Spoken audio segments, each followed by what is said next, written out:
வந்துட்டல்ல. அம்மா இல்ல தெரியாம தான் கேக்குறேன். தூக்கத்துல கூட உனக்கு உங்க அம்மா பேர் தான் வருமா? ஏன் இந்த பொண்டாட்டி பேர்லாம் உன் வாயில வரவே வராதா? என் பிள்ளை என் பேரை சொல்லாம உன் அம்மா பேரைய சொல்லுவான். உங்க புள்ள அப்ப நீங்களே வச்சுக்க வேண்டியதானே? எதுக்கு எனக்கு கல்யாணம் பண்ணி வச்சீங்க? அதான் என் தலை எழுத்து. உன்ன மாதிரி ஆளெல்லாம் என் பிள்ளைக்கு கட்டி வைக்கணும்னு. ஏண்டா மதனே, நீ பயப்படவே தேவையில்ல. உங்க அம்மாவுக்கும் இந்த பொண்ணுக்கும் அவ்வளோ ஒத்து போகுது. அம்மா பொண்ணு மாதிரி ஒத்துமையா இருப்பாங்கன்னு இந்த ஜாதகம் சொல்லுதுடா தம்பி. சாமி, இப்போ எதுக்குடி இவ்வளோ ஓவரா பண்ணிட்டு இருக்க? சரி சாரிடி. உன்னை போய் கல்யாணம் பண்ண பாரு, என்ன சொல்லணும் இப்ப? ஐயய்யம்மா, எதுக்குமா அவனை சும்மா திட்டிகிட்டே இருக்க? ஏன் புருஷன் நான் சண்டை போடுறேன், உங்களுக்கு என்ன பிரச்சனை இப்போ? என்னது உன் புருஷனா? அவன் முதல்ல என் புள்ள, அதுக்கப்புறமா தான் உன் புருஷன். அதான் கல்யாணம் பண்ணி கொடுத்துட்டீங்கல்ல, அதுக்கப்புறம் இப்ப என்ன உங்களுக்கு பிரச்சனை? கல்யாணம் பண்ணி கொடுத்துட்டா எல்லாம் முடிஞ்சு போச்சா?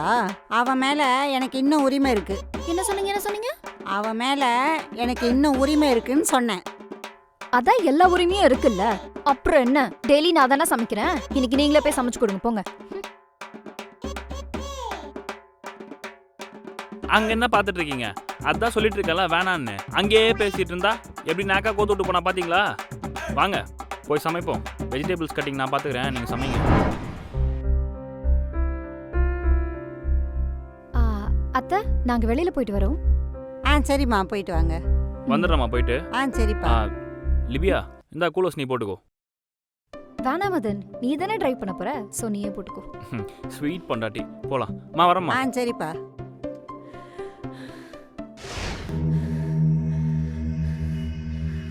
ஜெண்டா, வெளியில போனவங்களுக்கு நடுவுல வரணும் சண்டை.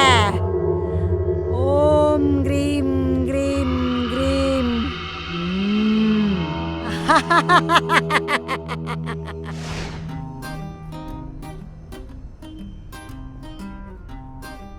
ஏன் மதன், நான் கூலர்ஸ் வேண்டான்னா நீ அப்படியே விட்டுருவியா? இந்தா லிபியா, போட்டுக்கொன்னு கூட சொல்ல மாட்டியா? ஏய் என்னடி, நீ வேணான்றதால தான் நான் விட்டேன். இல்லைன்னா இப்போ என்ன, கூலர்ஸ் தானே வேணும், இந்தா போட்டுக்கோ.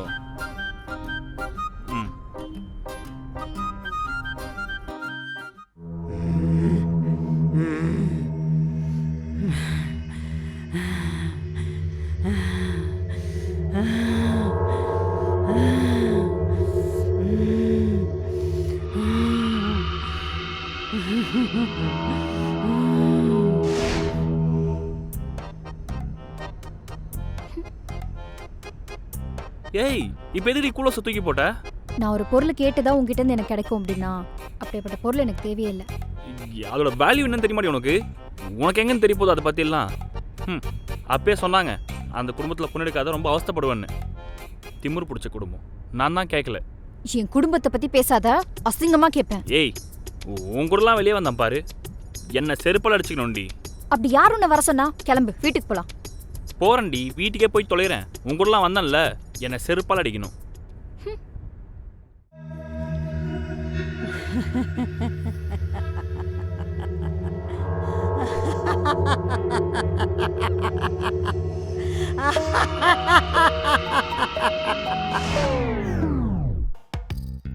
ஏய் உன்னதான். டேய் மதனே, இப்பதான் போனீங்க, இவ்வளோ சீக்கிரம் வந்துட்டீங்க? மழை இழ பெய்யுதா என்ன? இவ கூடலாம் யாரம்மா நிம்மதியா வெளியே போவா? இவளெல்லாம் சி. ஆனா நீ சொன்னது கரெக்டாமா, இவளெல்லாம் எங்க வைக்கணுமோ அங்க வச்சிருக்கணும். இப்ப தலைமையில ஏறி வந்து ஆடுறா. தப்பு பண்ணிட்டேன். டேய் மதனே, கோவத்துல அடிச்சிட போறடா.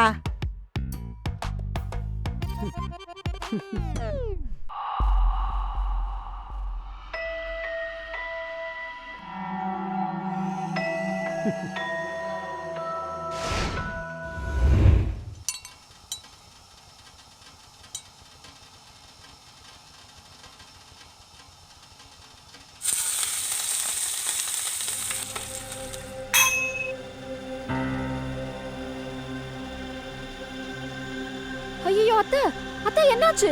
அத்தை, அத்தை, அத்தை என்னாச்சு? எழுந்துருங்க அத்தை. ஏன் அத்தை இப்படி பண்றீங்க? ஒழுங்கா மாத்திரை போட்டிருக்கலாம்ல. ஏதாவது ஒண்ணு கிடக்க ஒண்ணு ஆச்சுன்னா என்னத்த பண்றது? அதெல்லாம் ஒன்றும் இல்லைம்மா, வயசாயிடுச்சுல்ல, பிபி சுகர் எல்லாமே இருக்கு. அவ்வளோதான், என் காலம் முடிஞ்சு போச்சு. அத்தை சும்மா இருங்க, அப்படிலாம் பேசாதீங்க. உங்களுக்கு ஒன்றும் கிடையாது. நீங்க சீக்கிரமே நல்லாய் வந்துருவீங்க. இல்லைன்னா நான் யார்கிட்ட போய் சண்டை போடுறது? அத்தை, இத்தனை நாள் நான் உங்ககிட்ட சண்டை போட்டேன்னா நீங்களும் என்னோட அம்மான்ற உரிமையில தான் சண்டை போட்டேன். அம்மா பொண்ணு மாதிரி ஒத்துமையா இருப்பாங்கன்னு இந்த ஜாதகம் சொல்லுதுடா தம்பி. ஒரு நாளும் நான் உங்களை வேற ஒருத்தரா பார்த்ததே இல்லை. நீங்கன்னா எனக்கு அவ்வளோ பிடிக்கும் அத்தை. ஒருவேளை உங்க மனசு பாதிக்கிற மாதிரி நான் ஏதாவது பேசியிருந்தா என்னை மன்னிச்சிருங்க அத்தை. என் அம்மாவுக்கு அடுத்தது நான் ரொம்ப நேசிச்ச ஒரு பர்சன்னா அது நீங்க தான் அத்தை. அந்த உரிமையில தான் இத்தனை நாளும் நான் உங்ககிட்ட பேசிட்டு இருந்தேன். அப்படிதான் நான் நடந்துக்கிட்டேன். தன்னோட கல்யாணத்துக்கு அப்புறம் ஒரு பொண்ணும் சரி, தான் பையன் கல்யாணத்துக்கு அப்புறம் அந்த அம்மாவும் சரி, புரிஞ்சிக்க வேண்டிய ஒரு மேஜரான விஷயம் என்ன தெரியுமாங்க? அவங்க 2 பேருக்குள்ள என்ன பிரச்சனை வந்தாலும் அதை அனுசரித்து ஒத்துமையாக இருந்தால் மட்டும்தான் நாளைக்கு இந்த பொண்ணுக்கு ஏதாச்சும் பிரச்சனைனா அவங்க ஒரு அம்மாவாக நிற்பாங்க, அவங்களுக்கு ஏதாச்சும் ஒரு பிரச்சனைனா ஒரு பொண்ணாக இவங்க அவங்களுக்கு நிற்பாங்க. இதை புரிஞ்சுக்கிட்டாலே எந்த வீட்லேயும் மாமியார் மருமக பிரச்சனை இருக்காது. வாங்க சாமி. அடே வாங்கம்மா, எப்படி இருக்கீங்க? நல்லா இருக்கேங்க. நல்லா இருக்கீங்களா? பிபி சுகர்லாம் பரவாயில்ல? பரவாயில்ல பரவாயில்ல. மாத்திரையை வேலைக்கு போட்டுக்குங்கம்மா. இந்தாங்க சாமி, 2 பேர் ஜாதகம் பார்த்துட்டு பொறுத்து எப்படி இருக்குன்னு சொல்லுங்க சாமி. ஆனால் நம்ம பையன் மதனா இது சின்ன பையனா சுற்றிட்டு இருந்தான். இப்போ இவனுக்கு கல்யாணம் நம்பவே முடியல. சாமி, எனக்கு 30 வயசு ஆகுது சாமி. 30 வயசு ஆகுதா? பார்த்தீங்களா, வருஷம் போனதே தெரியல. அப்போ கல்யாணம் முடிச்சிட வேண்டியதுதான். பாத்தியா மதனே, வர அவசரத்தில் பொண்ணோட ஜாதக பதிலா தெரியாம அம்மாவோட ஜாதகத்துல வந்துருக்கீங்க. தெரியாமலாம் ஒன்றும் கொடுக்கல சாமி, தெரிஞ்சதான் எங்கள் அம்மா ஜாதகத்தை கொடுத்தேன். ஓ, என்னப்பா சொல்ற? சாமி, வரப்போகிற பொண்ணுக்கும் எனக்கும் நல்லாவே ஒத்து போகும்னு எனக்கு தெரியும்.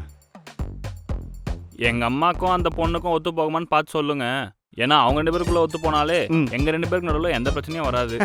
அதுவும் சரிதான். பொதுவா எங்களுக்கு மட்டும் இல்லை சாமி, உலகத்துல மாமியார் மருமகளுக்குள்ள சண்டை இல்லைனாலே புருஷனும் பொண்டாட்டியும் சந்தோஷமா இருப்பாங்க. அதனால நீங்க அதை பார்த்து சொல்லுங்க. என்னப்பா இவ்வளவு பெரிய விஷயத்த ஒரே வார்த்தையில முடிச்சிட்ட? மக்களே, இந்த வீடியோ உங்களுக்கு பிடிச்சிருக்கோம் நம்புறோம். அதே மாதிரி இந்த மாதிரி மாமியார் மருமக பிரச்சனை உங்க வீட்டில் நடந்துச்சுன்னா கீழே கமெண்ட்ல சொல்லுங்க. முக்கியமா இந்த வீடியோவை உங்களுக்கு ஷேர் பண்ணி விட்டுருங்க. இந்த வீடியோ பார்ட் 2 வேணும்னு நினைச்சீங்கன்னா கீழே அதையும் கமெண்ட்ல சொல்லுங்க. நாங்கள் உங்களுக்கு சீக்கிரமே எடுக்கிறோம். And மறக்காம நரிக்குட்டம் சேனலை சப்ஸ்கிரைப் பண்ணுங்க and bell icon-ஐ கிளிக் பண்ணிடுங்க.